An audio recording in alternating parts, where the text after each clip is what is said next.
صلى الله عليه وسلم أكثرهم ذكرا للموت وأكثرهم استعدادا للموت أولئك الناس ذهبوا بشرف الدنيا وكرامة الآخرة.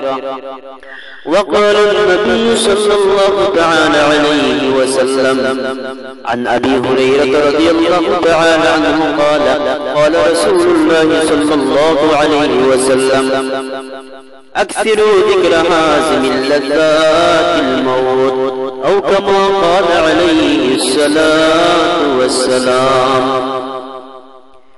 إن الله وملائكته يصلون على النبي يا أيها الذين آمنوا صلوا عليه وسلموا تسليما اللهم صل على روح محمد في الأرواح وعلى جسد محمد في الأجساد وعلى قلب محمد في القلوب وعلى قبر محمد في القبور.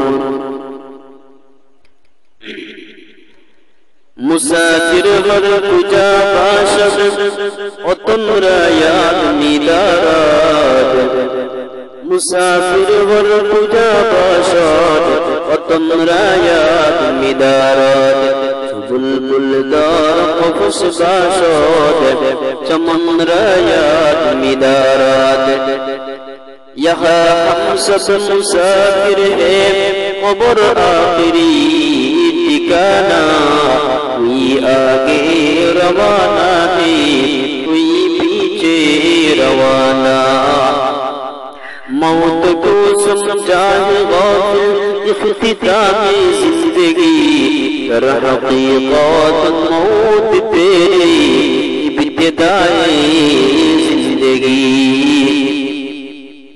نہایت قابل احترام আজকের এই আঞ্জুমানে আনসার মিল্লাতের উপস্থিত শ্রদ্ধেয় ভাজন সম্মানিত সভাপতি সাহেব, উপস্থিত সমাবেশে প্রাণপ্রিয় যুবক ভাইরা, ছাত্র ভাইরা, স্নেহের ছোট ভাই, কচিকাচাবৃন্দ এবং এই আওয়াজ যত দূর পর্যন্ত পৌঁছে সর্বস্তরের মুসলমান, আশা করি আল্লাহ রাব্বুল আলামিনের রহমত বরকত দয়া ও মায়াতে মহান আল্লাহ রাব্বুল আলামিন সকলকে অনেক ভালো রেখেছেন। আলহামদুলিল্লাহ আলা কুল্লি হাল আল্লাহ রাব্বুল আলামিন তার গোলামকেও অনেক ভালো রেখেছেন। যাই হোক, আজকে আঞ্জুমানে আনসারে মিল্লাতের পক্ষ থেকে আমাকে আমন্ত্রিত করা হয়েছে मौत से पहले आप मौत की तैयारी कीजिए, यानी तालीम आखिरत की तैयारी कीजिए। এই বিষয়কে সামনে রেখে আপনাদের সম্মুখে কিছু কথা বলার জন্য ইখলাসের সাথে হেদায়েতের উদ্দেশ্যে আমলের নিয়তে নির্ধারিত সময়ের ভিতরে কোরআন ও সুন্নাহর দৃষ্টিতে আল্লাহ রাব্বুল আলামিন যেন উল্লেখিত বিষয়কে সামনে রেখে কিছু কথা বলার শোনার তৌফিক দান করেন। একটু আওয়াজ দিয়ে বলুন আল্লাহুম্মা আমিন। সম্মানিত উপস্থিতি, আপনাদের সম্মুখে আল কোরআনুল কারীম থেকে একখানা আয়াতে কারিমা তিলাওয়াত করেছি। আল্লাহ তাআলা বলেন, কুল্লু নাফসিন যায়িকাতুল মউত, और नफ्स के हर अता के मौतेर स्वाद ग्रहण करते হবে, উপভোগ করতে হবে।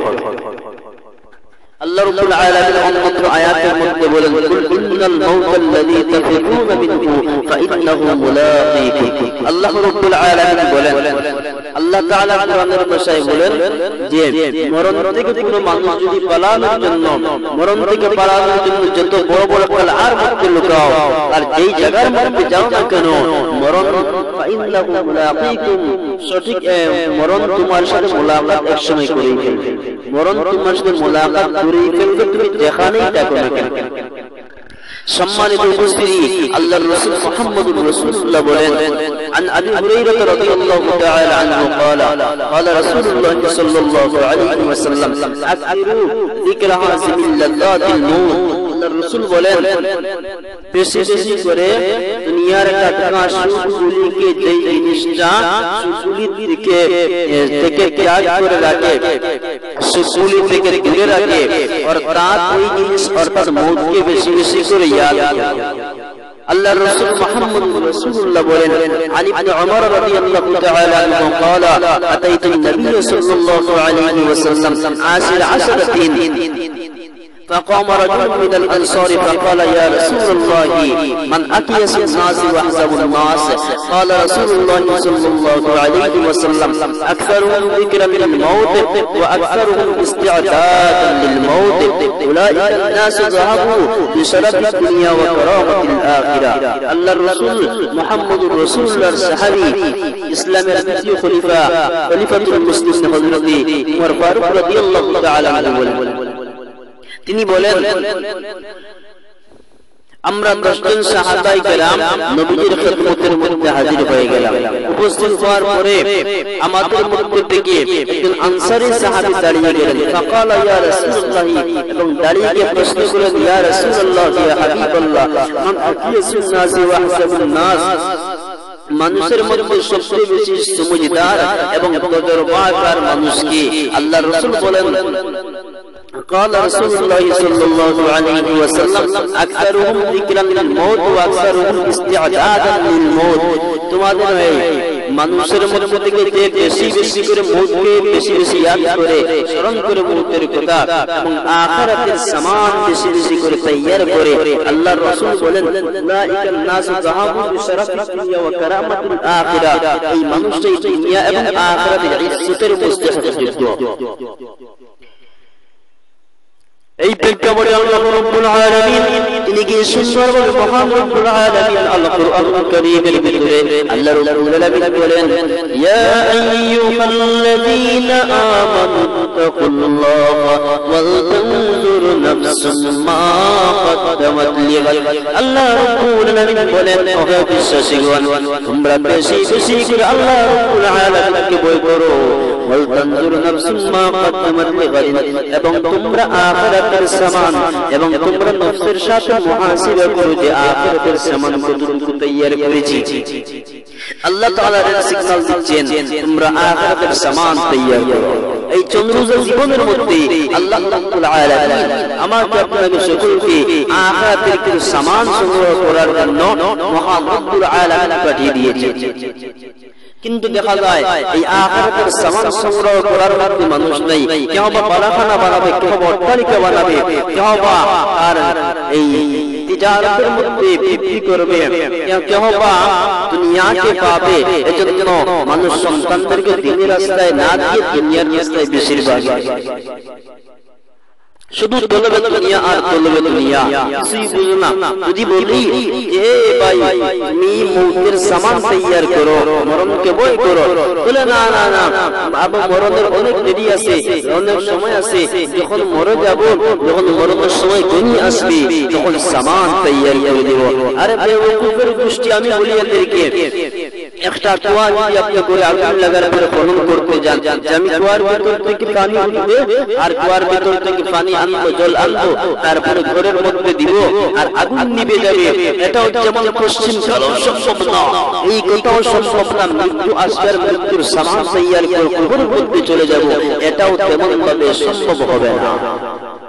সুতরাং মুসলমান মৌতের আগে আগে মৌতের প্রস্তুতি আমাদেরকে নিতে হবে।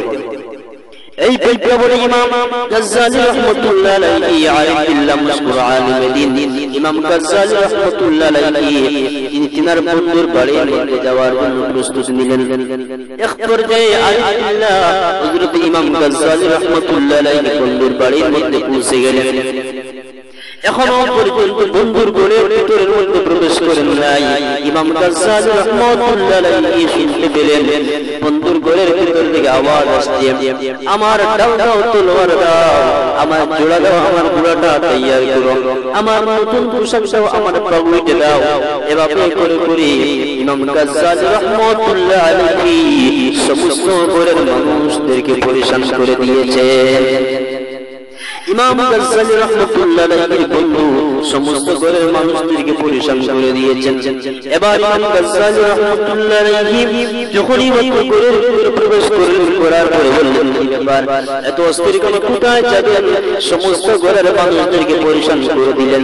ইমাম গাজ্জালী রাহমাতুল্লাহ আলাইহির বন্ধু জবাব দিলেন, সময়ের পাশার পক্ষ থেকে, খলিফার পক্ষ থেকে আমার কাছে দাওয়াত করে এসেছি, আমাকে শাহী দরবারের মধ্যে হাজির দিতে হবে। এজন্য আমি সুন্দর করে সাজসজ্জা করে নিজেকে উপস্থাপন করে চলে যাই। বাদশার যদি আমাকে ভালো লেগে যায় তাহলে আমি বাদশার নৈকট্য হাসিল করে ফেলবো, আর বাদশার নৈকট্য যদি হাসিল করে ফেলি তাহলে দুনিয়ার জীবনটা আমার সুন্দর হয়ে যাবে। এই কথা শুধুমাত্র আল্লাহর ওলি ইমাম গাজ্জালী রাহমাতুল্লাহ আলাইহি চোখ দেখে দর দর দর দর করে চোখের পানি জমিনের মধ্যে পড়ে যায়। ইমাম গাজ্জালী রাহমাতুল্লাহ আলাইহি কান্নাকাটি শুরু করে দিলেন। আর ইমাম গাজ্জালী রাহমাতুল্লাহ আলাইহি যখন কান্না করেন তখন তিনার বন্ধুর সমস্ত ফ্যামিলিবাসী হতাশ হয়ে গেলেন।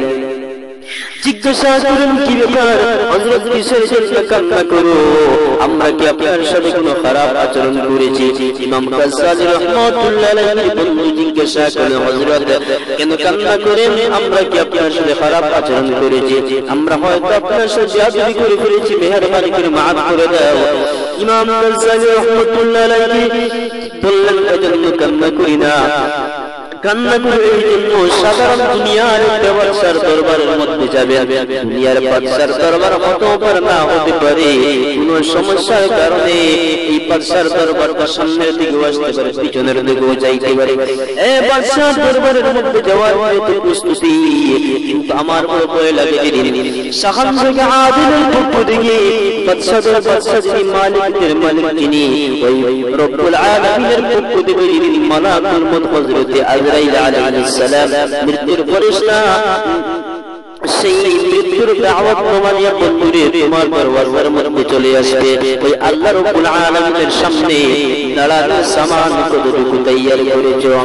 তোমার বাদশার দরবার, দুনিয়ার বাদশার দরবার সামনের দিকে আসতে পারে, পিছনের দিকে যাইতে পারে, কোন সমস্যার কারণে তোমার দুনিয়ার বাদশার দরবার নাও হতে পারে।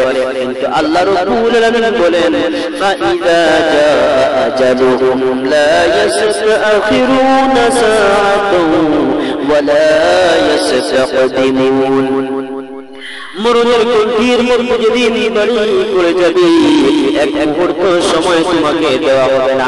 তোমার সময়টা এক মুহূর্ত সময় সামনের দিকে আসবে না, পিছনের দিকেও যাবে না। সঠিক সময়ের ভিতরে বান্দা তোমার পরাণটাকে উড়াল দিয়ে বেরিয়ে যাবে,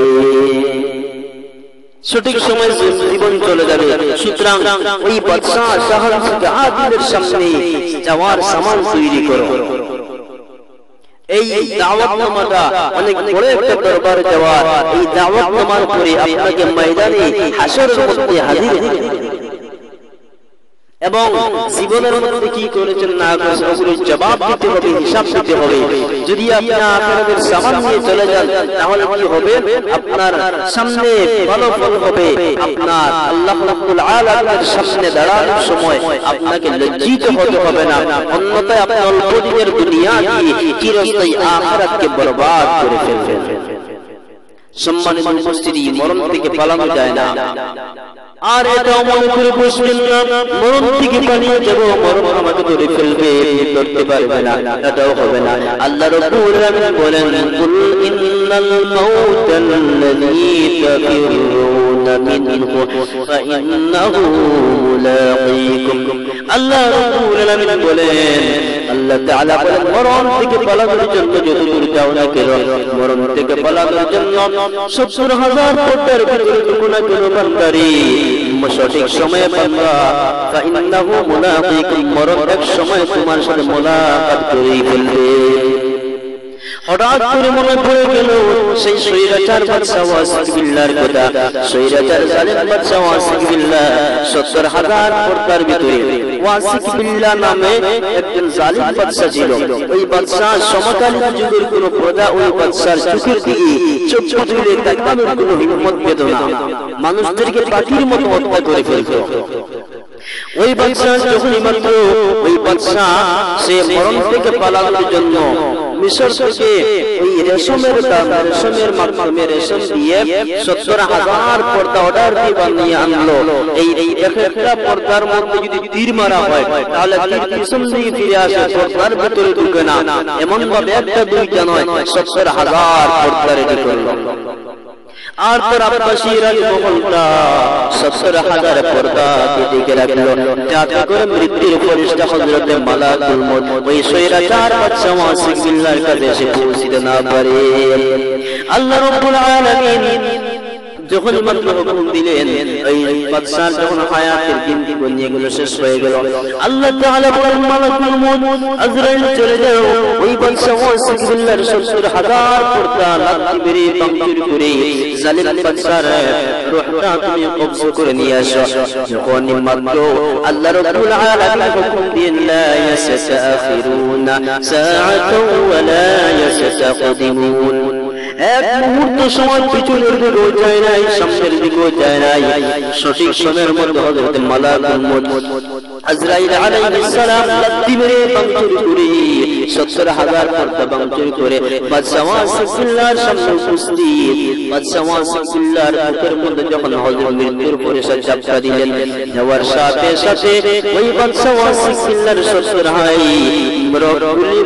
৩২টা রক্তাশ্বাস করে ছিঁড়ে গেল বাদশা ওয়াসিফুল্লাহকে যখন ইন্তেকাল করে ফেলল তার সমস্ত ওই রাজপ্রাসাদের মানুষেরা মিলে তাকে সাদা তকতকে কাপড়ের নিচের মধ্যে সাদা কাপড়ের নিচে তাকে ঢেকে রাখা হলো হঠাৎ করে কেউ একজন তাকিয়ে দেখে বাদশা ওয়াসিফুল্লাহর চোখের নিচে চোখের জায়গার মধ্যে সাদা কাপড়ের নিচে নড়াচড়া দেখা যায় এবার বাদশা ওয়াসিফুল্লাহর এই নড়াচড়া দেখার পরে মানুষকে অবাক হয়ে গেল কি ব্যাপার যখন মাত্র ওই বাদশা ওয়াসিফুল্লাহর চোখ থেকে সাদা কাপড় সরিয়ে দেওয়া হলো দেখা যায় বাদশা ওয়াসিফুল্লাহ ক্ষমতাশীল প্রভাবশালী দুইটা চোখ যে যুগের থেকে সমকালীন যুগের কোনো প্রজা তাদের হিম্মত পায় নাই ওই দুইটা যুগে একটা ছোট্ট মূর্তি ইঁদুর এসে খেয়ে ফেলে গিয়েছে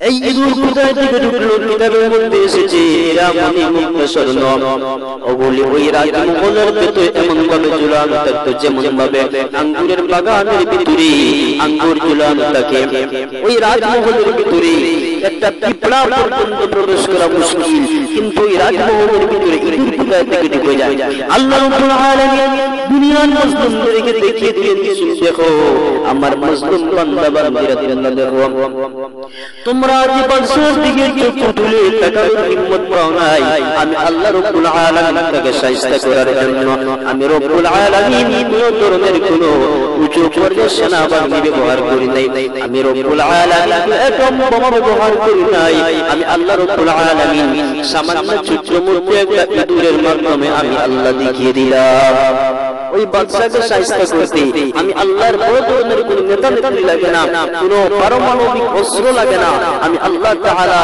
ছোট্ট একটা ইঁদুরই যথেষ্ট আর এটাও মনে রাখো দুনিয়া ভালো তোমরা যে বাদশার দিকে চোখ তুলে তাকানোর হিম্মত পেতে না ওই বাদশা সাথে দুনিয়ার জমিনে আমি আল্লাহ এমন আচরণ যদি করলাম কবরের মধ্যে তার সাথে কিরূপ আচরণ করা হবে সম্মানিত উপস্থিতি कैसे कैसे ताजदारा रानियां शहज़ादियां तन बदन सब गल गई है शक्ल सूरत क्या हुई कैसे कैसे ताजदारा रानियां शहज़ादियां तन बदन सब गल गई है शक्ल सूरत क्या